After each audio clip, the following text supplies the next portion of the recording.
Здравствуйте, это очередной выпуск ТОП-5, и сегодня вы узнаете о лучшем историческом кино.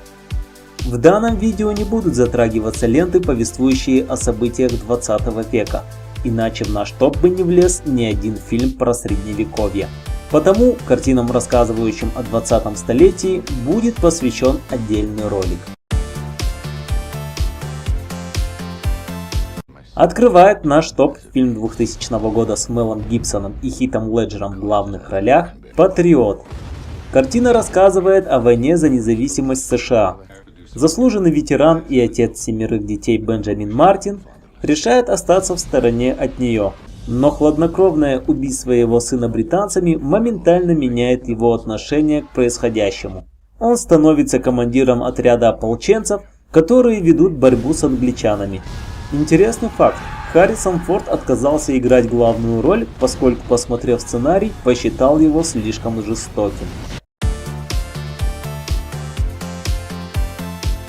Четвертое место занимает приключенческая драма Эдварда Цвика с Томом Крузом в главных ролях «Последний самурай». Действие разворачивается в Японии 70-х годов 19 века.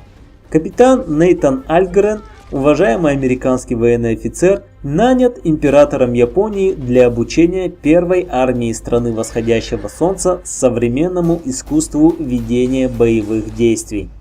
Император пытается искоренить древних воинов-самураев, готовясь к более прозападной политике правительства.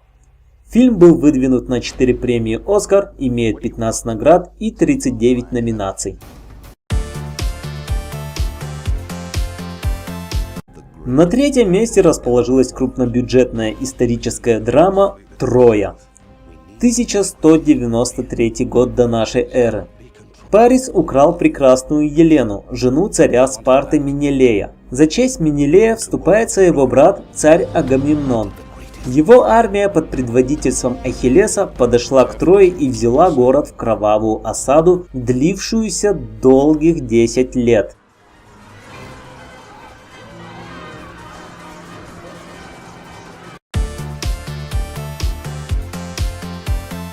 Второе место занимает еще один фильм с Мелом Гибсоном, вышедший в 1995 году «Храброе сердце». Лента рассказывает о борьбе Шотландии за независимость против английского государства и о легендарном национальном герое Уильяме Воласе, посвятившего себя борьбе с англичанами. Режиссером картины также стал Мел Гибсон, за что и получил Оскар.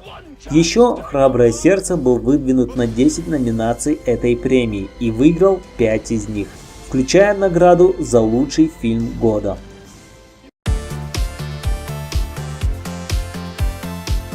Вот мы и добрались до одного из лучших исторических фильмов всех времен. Почетное первое место занимает картина 2000 года, снятая Ридли Скоттом, «Гладиатор». Действие ленты разворачивается в 180 году нашей эры. Великого военачальника Максимуса, роль которого исполняет Рассел Кроу, в силу вероломных придворных интриг предали и приговорили к смерти. Чудом избежав гибели, Максимус становится гладиатором.